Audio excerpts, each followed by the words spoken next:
head coach of the Oregon Ducks, Dan Lanning. Dan, how you doing today? Doing great. How are you guys? Well, we're spectacular now that you're on this show. You might recognize a few people here on this desk. I want to get the first question in, though. I mean, we're talking about this spring window, and you're in the midst of spring ball right now. I mean, the spring game doesn't even happen until the day before the window opens, or closes, excuse me, on April 29th. So with the timing of all of this, how does that adjust how you manage this spring period? Yeah, you adapt. I mean, I think everything about college football right now is adapt and overcome. And the expected is no longer the expected. Just be ready to shift and change as the time goes. But we've got a lot of work to do. The reality is the base of our roster is our roster right now. We'll certainly look to make additions if it fits. And if people fit our culture and our scheme, we're going to try to make our team better given the opportunity, but also feel really good about the guys that we have here right now. Dan, since the transfer portal has really taken off, a lot of high school coaches ask me, well, what about our kids? What advice would you give the high school coaches right now and high school players on how to handle recruiting with the transfer portal looming so large? Yeah, it's certainly a piece of the puzzle. Right now, I would tell you, some colleges are taking different philosophies. Some colleges are living in the transfer portal world, and that's really all they live in. As a former high school coach, I'm still a big believer in developing some of the talent on your roster and growing it from the ground up. I think you have to do that through the high school ranks.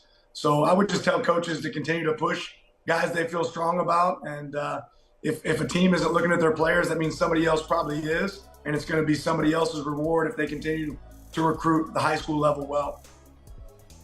Coach, you got a really big portal success story last year. Your starting quarterback, Bo Nix, coming in and making an immediate impact. When you sell the program to prospects, how helpful is it to have that great example of somebody coming in and having that immediate success in year one? Yeah, I think if you really look at what we did in the portal last year, you look at a bunch of guys that came in and competed to make us a lot better. We didn't have misses really in the portal. The guys that we brought in were able to help us right away. Bo's obviously a great example of that, but all I can say is the best indicator of the future is the past. And transfer portal guys that have come here have had a lot of success. You were a part, Dan, of two great programs with Mike Norvell at the University of Memphis and then as the D coordinator at Georgia. Then this was kind of before the portal era really took off. How different is it providing culture in your program now with so many guys in and out versus the transfer portal versus when you were able to recruit guys and grow them through the program? Yeah, great question, Carl. I think one of the biggest pieces is right now, college football is year to year. When you talk about culture, it has to be something you can create some sustained success. But, the 2022 team's completely different than the 2023 team. And the reality is our 2024 team could be completely different as well. So you have to do a good job of hitting the reset button. When the season's over with, really making sure everybody that's on your team understands that you got to be there for the greater good. And I think it's uncommon to be a team player right now. But that's what we've done a good job of doing is bringing people in that want to be a part of our culture.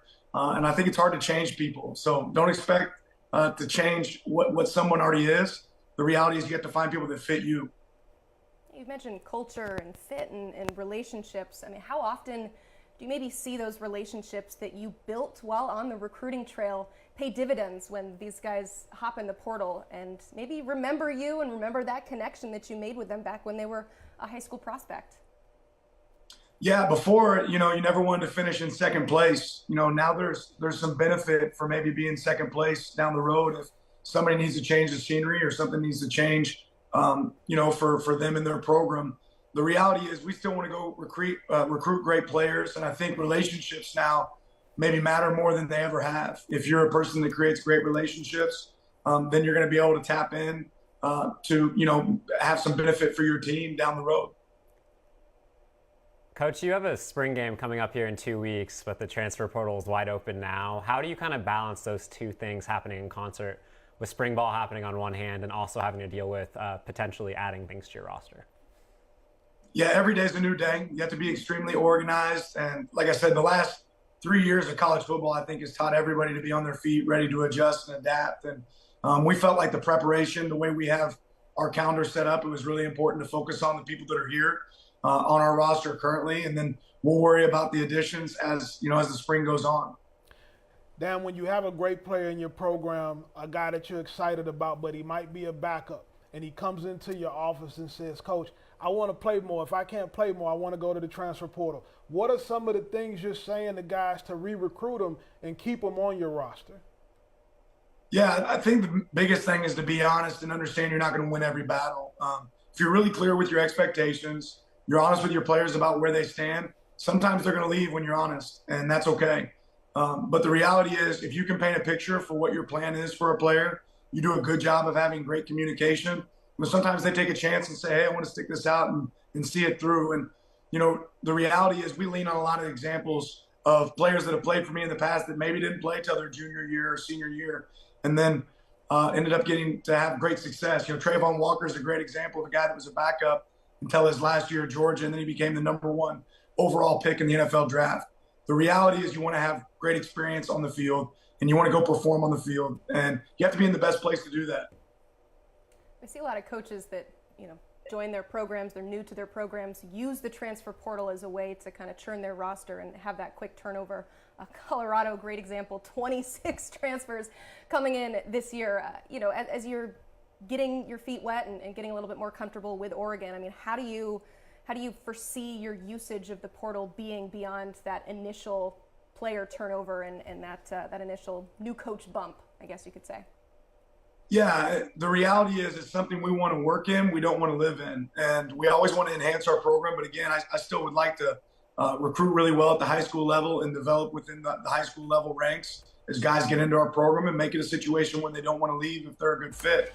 On the same note, you want to make sure you continue to enhance your program. If you have a player that you think can make you better, that's my job as a coach to make sure we enhance our team. Dan, how much has NIL come into the recruiting process in terms, are guys making mistakes when they care more about how much NIL money they get as opposed to schematic fit, maybe culture fit, or even coaches that can develop them? Are they being short-sighted if they think about NIL rather, versus what the NFL can do for you down the road? Yeah, I think the reality is players, much like coaches, you need to realize that doesn't solve the problem. And if you want long-term goals, you better think long-term, right? It better not be #1 on your priority list. There's also a reality in college football right now that you have to have great support of your team, right? And if you have that, you have a chance to be successful. If you don't, you really don't. And luckily here at Oregon, we're able to have both, have great culture and team, develop players, and people are picking us for the right reasons, but also know that they're able to benefit off their name, image, likeness, which we love. You utilized that first transfer portal window back in December and January to bring in 10 new transfers. How do you foresee this spring window differing from that initial one earlier this season? Yeah, I think there'll be a little less of a reset. People kind of know where they're at, in comparison to where they've been, and a lot of these guys have already had a chance to possibly enter. I think the thing that fans maybe don't understand is there's also some transition that has to happen for you to be able to get your roster numbers in place. And it's probably one of the hardest things as a coach is to manage those roster numbers and know what it has to look like. If you want to gain players, it means you're also going to have to lose some players in the process. And that kind of naturally takes care of itself. But again, we're always going to look to enhance our program if we can and add pieces to the puzzle that make us better. Coach, last thing before we get out of here, we've just heard in the last couple of days that the NCAA is going to move the unlimited official visits from the 5. How does that change the way that you handle official visits? How does that change recruiting when guys can now go on unlimited officials versus being capped at the maximum of 5? Yeah, I don't know how crazy I am about it, to be honest. I feel like 5 choices is a lot of choices. If a guy goes on 5 official visits, I'd like to think they'd have the opportunity to decide between those 5 and have some success. I think it's really hard as a coaching staff to increase the amount of official visits you do when you don't have a higher allotment of official visits. So the school right now doesn't have more visits to use, but the player has more visits they can use. So what that really means is there's going to be some players at lower tiers that don't get to go on an official visit because players that have the choice to go anywhere in the nation might go on 8, 9, 10 official visits. So I don't know the thought process really necessarily behind that, what the thought was. Ultimately, you have to recruit your tail off, and for you to bat even 20% right, on official visits is really a low mark. We want to be closer to 50%. If you come on an official visit to us, we want to be able to sign 50% of the guys that come. Coach, does this guy recruit his tail off? Hey, he's a recruiter. He's a legendary recruiter, great relationships with high school guys, and he was largely responsible for helping two programs that were very successful in Memphis and Georgia, and you can see the success that he's having at Oregon. Great recruiter, Dan Lanning is. We'd love to hear it. Coach, thank you so much for joining us. Appreciate you guys. Thank you so much. Thanks for the kind words, Carl. We'll see you guys later. Thank you. Brother.